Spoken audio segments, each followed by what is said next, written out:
दाल दाल में पात पात। क्या राज है अंजू, तू सास ससुर के साथ रहती है, फिर भी सोसाइटी के हर एक्टिविटीज में भाग लेती है, सजी संवरी भी रहती, कैसे मैनेज करती है तू? हमें भी वो राज जानना है। नीला ने अंजू से पूछा। कुछ नहीं यार, बस दिमाग से काम लेती हूँ, वो लोग भी खुश और मैं भी खुश, यानी हींग लगे ना फिटकरी रंग चोखा चोखा, अर्थपूर्ण मुस्कान से अंजू बोली। अब बता भी दे, कैसे तुम अपने शौक के लिए समय निकाल लेती है, और घर में भी सब बया। तीसरी सहेली प्रिया बोली। देख, जब भी मुझे खाना बनाने का मन नहीं होता मैं सासू माँ को बोल देती, माँ ये कह रहे थे आप कोफ्ते बहुत अच्छा बनाती हैं, मुझसे आप जैसा बनता ही नहीं। बस फिर कौन माँ होगी जो बनाने से इनकार कर दे। मेरी सासू माँ गदगद होकर कि बेटे ने फरमाइश की है, तुरंत बनाने को तैयार हो जाती हैं। बस वो खुश की बेटी को आज भी उनका बनाया खाना पसंद, और मुझे खाना बनाने से फुर्सत। किट्टी हो या घर में कोई पार्टी हो, मैं आधे से ज़्यादा काम सासू माँ से ही करवा लेती हूँ। और तो और, जब मुझे मम्मी जी का कोई गहना पसंद आ जाता तो मैं उसकी इतनी तारीफ करती हूँ कि मम्मी जी मुझे ही दे देती। नंदरानी को मैं मौका ही नहीं देती सासू माँ के गहने ले जाने को। सब सहेलियां राज जान मुस्कुरा पड़ी।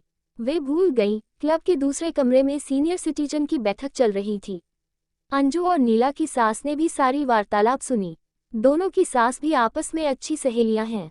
अंजू की सासू मां निर्मला जी का चेहरा उतर गया। अभी कुछ देर पहले ही वो किसी से बहू की बड़ाई कर रही थी और अपने को भाग्यशाली बता रही थी। नीला की सासू माँ उमा जी ने सहेली का चेहरा उतरा पाया तो पास आकर उनको हौसला बढ़ाया। तू क्यों उदास हो रही निर्मला, वो आज की बहुएं हैं तो हम लोग कहाँ किसी से कम, मैं तुझसे जैसा कहूँगी तू ठीक वैसा कर। उन लोगों ने भी अपनी सहेली को बहू से काम करवाने के तरीके बता दिया। हम आज की सास हैं, पर बहू तो पुरानी थी, अपनी सास के सारे तिकड़म अच्छे से जानती थी। अगले दिन इतवार था। अंजू देर से सोकर उठी, रसोई में सन्नाटा था। अरे अभी मम्मी जी उठी नहीं क्या? नाश्ता तो क्या चाय भी नहीं बनाई? रसोई में झांक कर रसोई में देखा, सासू माँ के कमरे में गई तो वो मजे से रजाई तान कर सो रही थी। अंजू ने उनका माथा छूकर देखा, न बुखार तो नहीं है, फिर क्या बात है? तभी प्रतीक की आवाज सुनाई दी। अंजू 10 बज गए अभी तक चाय नहीं मिली, मम्मी जी उठी नहीं? अंजू ने पूछा तो प्रतीक ने बताया, हाँ उनके घुटने में दर्द है, सुबह वो उठी थी कराह रही थी, मैंने ही उन्हें आराम करने को बोला। हाँ नाश्ते में आज तो पकौड़ियाँ बननी हैं, जल्दी से चाय पिलाकर पकौड़ियाँ खिलाओ।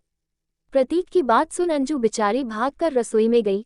चाय चढ़ाई पर मूड चौपट हो गया। आज संडे था, सोचा था आराम से सासू माँ के हाथ की गर्म गर्म पकौड़ियाँ खाएगी और अदरक वाली स्पेशल चाय पिएगी, पर यहाँ तो उल्टी पड़ गई। सब लोग नाश्ता करने टेबल पर पहुंचे। सासू माँ का मोबाइल बज उठा। निर्मला जी ने कॉल उठाया तो उधर से आवाज आई, क्या कर रही हो? नाश्ता कर रही हूँ, बहू ने बहुत अच्छी पकौड़ियाँ बनाई हैं, तुझे खानी है तो तू भी आ जा। 10 मिनट में ही निर्मला जी की 3 सहेलियां घर पहुंच गईं। अंजू को सबको पकौड़ियों का नाश्ता कराना पड़ा। तभी उमा देवी बोली, अरे निर्मला कल क्लब में हरी साड़ी पहननी है, तुझे याद है कि नहीं? उफ़, मैं तो भूल गई थी। कोई बात नहीं, अंजू तुझे हरी साड़ी दे देगी। और हाँ अंजू बेटा, साड़ी के संग मम्मी को वो अपना मोती वाला सेट भी दे देना। तेरी सास को भी लगना चाहिए कि अंजू की सास है। अंजू कुछ बोल ना पाए। वहाँ सास के ग्रुप में सब बोल रहे थे, ये बहुएं हमें बनाने चली हैं, इनको नहीं पता कि तू डाल डाल तो हम सब पात पात हैं। बेचारी अंजू का अब दिमाग ही नहीं काम कर रहा, ये कैसी बयार चली जो उसकी सासू माँ को बदल दी। जीवन की पूर्णता का सुख। कुसुम ने अपनी सहेली सविता को अपनी बहू मीता के आने की खुशखबरी देते हुए घर आने का निमंत्रण भी दे दिया। वो तो 4 दिन पहले से ही बहू के आने की तैयारी में लग गई थी। बेटा बहू या बेटी दामाद कोई भी आते हैं तो कुसुम इसी तरह बड़े उत्साह और खुशी से उनके स्वागत की तैयारी सप्ताह भर पहले से ही शुरू कर देती है।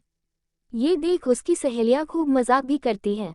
अभी 2 साल पहले ही बेटे की शादी हुई है और अभी तक दोनों बेटे बहू साथ ही आए थे, मगर आज पहली बार बहू अकेली आ रही थी। बेटे को छुट्टी नहीं मिल सकी, अभी अभी उसने नई कंपनी जो ज्वाइन किया था, अतः इस बार कुछ और भी खास लग रहा था कुसुम को।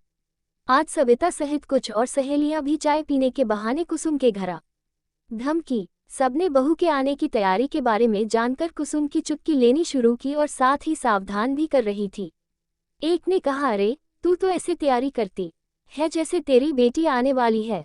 बहू के सामने अपनी अहमियत बनाकर रख, इतनी छूट देना ठीक नहीं, वरना कल को कोई महत्व नहीं देगी, सारे काम तुझसे ही कराएगी। तो दूसरी सहेली ने तपाक से कहा, वो तेरी सेवा करेगी या तू ही लगी है उसकी सेवा करने में?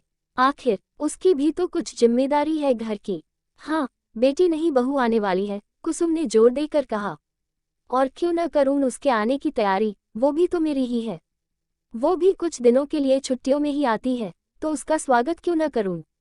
मुझसे सीखेगी भी तो ये सब। प्यार दूंगी उसको तभी तो देना भी सीखेगी। फिर आगे कुसुम ने कहा, और सुनो, ये सेवा नहीं, प्यार है, भाव है, लगाव है। वो भी छुट्टियों में ही आती है, तो थोड़ा आराम उसे भी तो चाहिए। उसको भी ऑफिस और घर संभालना पड़ता है, और उसे भी यहाँ आने पर घर और छुट्टी जैसी फीलिंग्स होनी चाहिए। और मुझे बहुत अच्छा लगता है अपने बच्चों के लिए कुछ करने में, वो भी तो मेरी ही बच्ची है। उसके आने पर हम दोनों ही मिलकर किचन संभालते हैं, कुछ वो भी मेरे पसंद का संभालते हैं, कुछ वो भी मेरे पसंद का बनाती तो कुछ मैं उसकी पसंद का। और घूमने शॉपिंग करने भी हम साथ जाते, गोलगप्पे चाट सबके मजे लेते। वो जैसी है मुझे स्वीकार है, और मैं जैसी हूँ मुझे आदर सम्मान देती है। और किसी भी रिश्ते में प्यार और सम्मान के अलावा और क्या चाहिए? मैं हूँ ही इसी स्वभाव की, और किस्मत वाली भी हूँ कि बहू भी ऐसी ही मिली। इसके बाद किसी के लिए कुछ भी कहने को शेष न था। अक्सर हमने सुना है कि बहू को बेटी की तरह मानती हूँ और दामाद तो बिल्कुल बेटे की तरह ध्यान रखता है। आखिर ऐसा क्यों? क्या हम बहू को बहू ही मानकर प्यार नहीं दे सकते, या दामाद को दामाद मानकर ही अपना नहीं मान सकते? प्यार देने या अपनाने के लिए बहू को बेटी या दामाद को बेटा बनाना क्यों जरूरी है? हर रिश्ते की अपनी लज्जत और शोभा होती है, हर रिश्ता एक दूसरे से अलग होता है। इनका अलग अलग सुख होता है, और जीवन में सबको महसूस करना ही जीवन की पूर्णता है।